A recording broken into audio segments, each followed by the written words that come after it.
আসসালামু আলাইকুম। যেহেতু নির্বাচনের সময় আপনাদেরকে প্রায় নিয়মিতই বিরক্ত করছি আমরা। সামনের দিনগুলো এরকম প্রায় প্রতিদিনই হয়তো আপনাদের সাথে আমাদের দেখা হবে। আমাদের নিউজগুলো আপনারা দেশবাসীর কাছে পৌঁছে দিচ্ছেন, আমাদেরকে সময় দিচ্ছেন, এই জন্য আপনাদেরকে আবারও ধন্যবাদ জানাতে চাই।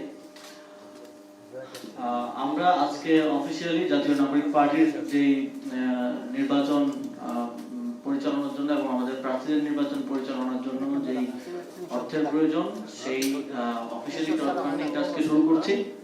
আপনারা এর আগে দেখেছেন যে আমাদের কোন প্রার্থী ব্যক্তিগতভাবে করলেও সবাই আমরা প্রায় 90-95 প্রার্থী সেন্ট্রালি এই যাতে স্বচ্ছতা এবং জবাবদিহিতাটা এক জায়গা থেকে নিশ্চিত করা যায় সেজন্য সেন্ট্রালি ক্রাউডফান্ডিংটাকে আমরা বেশি জোর দিয়েছি। এবং এটার মধ্যে আমরা অপশন রেখেছি যে আপনি চাইলে জাতীয় নাগরিক পার্টিকে ডোনেট করতে পারেন, চাইলে আমাদের যে কোনো স্পেসিফিক প্রার্থীকে যাকে আপনার পছন্দ তাকে ডোনেট করতে পারেন। এবং আমরা আমাদের পূর্ব প্রতিশ্রুতি অনুযায়ী আমাদের এই ডোনেশনের কত আসলো কত গেল কোন খাতে গেল সেটা আমরা অডিটের মাধ্যমে আমরা প্রতি বছরই একটা অডিট রিপোর্টের মাধ্যমে এটা প্রকাশ করব এবং দেশবাসীর কাছে সেটা উন্মুক্ত থাকবে। যখন আমরা নিজেরা জবাবদিহিতার কথা বলি, যখন স্বচ্ছতার কথা বলি এবং সেটাকে আমরা রাজনৈতিকভাবে এবং সামাজিকভাবে অন্যান্য দলগুলোর এই বিষয়গুলো নিয়ে যখন আমরা কথা বলি, ইসির স্বচ্ছতা জবাবদিহিতা নিয়ে যখন আমরা কথা বলি, একই সাথে আমরা এটাও নিশ্চিত করতে চাই যে শুধু বিরোধিতা কিংবা অন্যেরটা চোখে আঙুল দিয়ে দেখে দেওয়া নয়, আমরা নিজেদের স্বচ্ছতা এবং জবাবদিহিতাটাও প্রমাণ করব একই সাথে। এবং আমরা একটা উদাহরণের মধ্য দিয়ে সেট করব যে বাংলাদেশে আমরা যেটাকে বারবার নতুন বন্দোবস্ত বলছি বা নতুন রাজনৈতিক প্র্যাকটিস বলছি, সেটার উদাহরণ হিসেবে আমরা আমাদের প্রত্যেকটি কাজের মাধ্যমে সেটা দিয়ে যাব। আপনারা দেখছেন যে আমাদের প্রার্থীরা ইতিমধ্যেই বিভিন্ন অভিনব এবং ক্রিয়েটিভ কায়দায় মাঠে কাজ করে যাচ্ছেন। স্বাভাবিকভাবে আমাদের প্রার্থীদের আমরা যেটা দেখলাম যে কোন প্রার্থীর মতো বিএনপির 1700 কোটি টাকা ঋণ খেলাপি নেই কিংবা শত শত কোটি টাকার ঋণ খেলাপি এবং বিদেশি নাগরিকত্ব বিদেশের বাড়িঘর নেই ফলে এবং আমাদের প্রার্থীরা মোস্টলি হয়তো কেউ রিসেন্টলি চাকরিতে জয়েন করেছিলেন, চাকরি ছেড়ে এসে রাজনীতিতে যুক্ত হয়েছেন জুলাই গণঅভ্যুত্থানের পরে, অথবা কেউ ছাত্র ছিলেন, পড়াশোনা শেষ করেছিলেন, সেই পর্যায় থেকে এসে যুক্ত হয়েছেন। এবং আপনারা আমাদের প্রার্থীদের যদি হলফনামাও দেখেন সেখানেও দেখবেন যে খুব বেশি কোটিপতি বা হচ্ছে খুব বেশি আগে থেকে সচ্ছল হাতে গোনা কয়েকজন ছাড়া আসলে নেই। ফলে আমাদের সাপোর্টটা আমরা মনে করি জনগণের থেকে আসবে এবং আমরা জনগণের জন্য কাজ করি। ফলে জনগণের অর্থনৈতিক পলিসি থেকে শুরু করে প্রত্যেকটি ক্ষেত্রে জনগণের সমর্থন, সহযোগিতা এবং পরামর্শ নিয়ে আমরা সামনের দিনে এগিয়ে যাবো এবং আমরা আমাদের দিক থেকে দায়িত্বশীলতা এবং জবাবদিহিতাটা সর্বোচ্চ নিশ্চিত করব। এবং আমি আহ্বান করব বাংলাদেশের জনগণকে আপনাদের মাধ্যমে যে জাতীয় নাগরিক পার্টির যে প্রার্থীকে আপনার পছন্দ হয় অথবা জাতীয় নাগরিক পার্টিকে আপনারা ডোনেট করুন এবং এই নির্বাচনী যে বৈতরণী সেটা পার হতে সহযোগিতা করুন।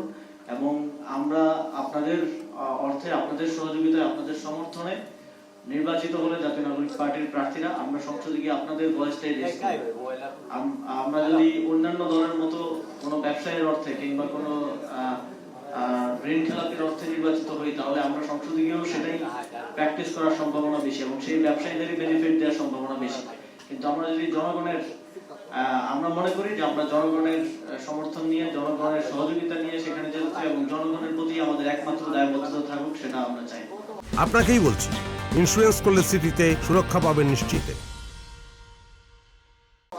আমি বাংলাদেশের জনগণের প্রতি আহ্বান জানাবো এবং আপনাদের থেকে এই বিষয়ে সমর্থন চাইব। আপনাদের সকলকে আবারও ধন্যবাদ। এই বিষয়ে কোনো প্রশ্ন থাকলে আপনারা করতে পারেন।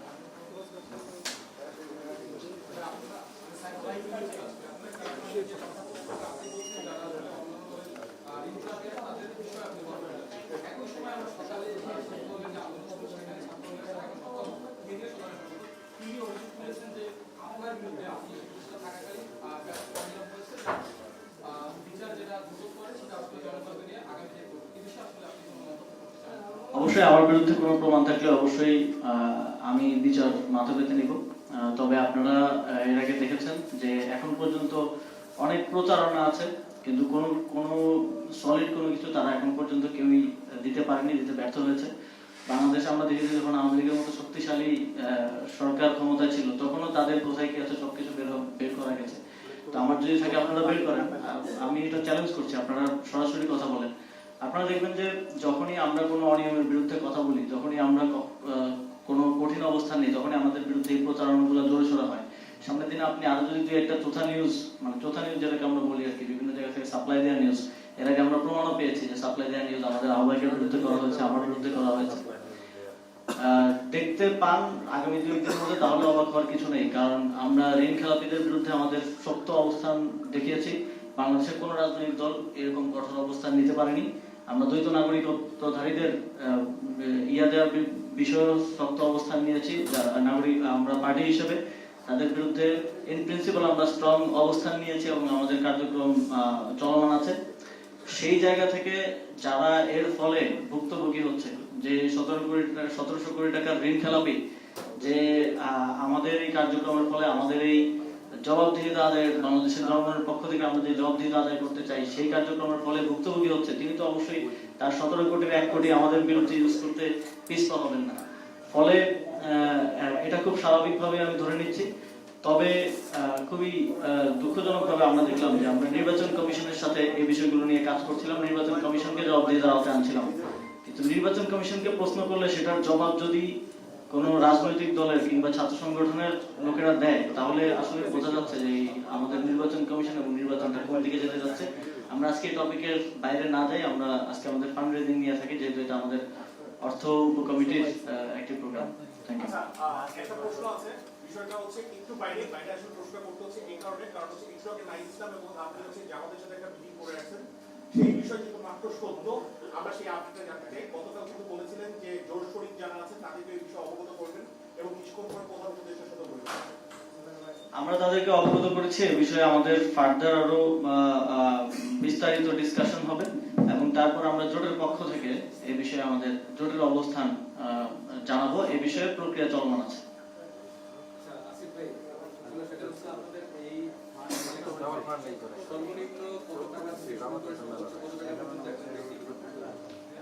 $10 থেকে শুরু, কিন্তু আমরা ইন প্রিন্সিপাল খুব বড় অ্যামাউন্ট কোনো একজন ব্যক্তির থেকে বা কোনো একজন প্রতিষ্ঠান থেকে নেই না, কারণ তাহলে একটা বাইন্ডিংস হয়ে যায় যে তাকে আবার ওইটার জন্য সার্চ করার একটা ব্যাপার। তো আমরা এখনো সেলিংটা সেভাবে করিনি, তবে আমরা খুব বড় অ্যামাউন্ট কারো থেকে, কোনো ব্যক্তি বা প্রতিষ্ঠান থেকে নিব না। তবে সর্বনিম্ন যে কোনো অ্যামাউন্ট আমরা প্রত্যাশা করি। কারো যদি $10 দেওয়ার সামর্থ্য হয় তিনি আমাদেরকে $10 দিবেন, কারো যদি সামর্থ্য হয় $100 দেওয়ার তিনি সেটা দিবেন। এটা আমরা ওপেন। আমরা মনে করি যত বেশি মানুষ আমাদেরকে সহযোগিতা করবে, যত বেশি টাকার থেকে বেশি মানুষের অংশগ্রহণটা এই আমাদেরকে বেশি উজ্জীবিত করবে।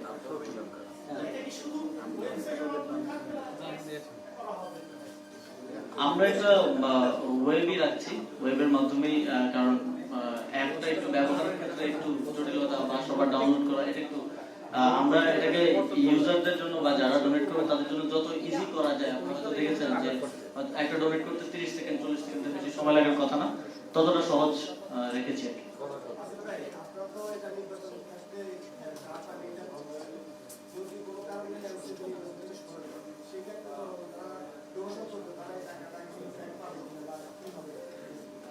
এই বিষয়ে যেহেতু এখনো কোনো সিদ্ধান্ত হয়নি, এই বিষয়ে কথা বলতে চাচ্ছি না। সিদ্ধান্ত হলে আপনারা জানতে পারবেন।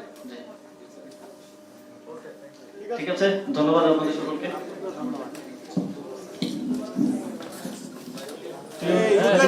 আপনাদের জন্য হালকা রিফ্রেশমেন্টের ব্যবস্থা আছে, একটু গ্রহণ করবেন।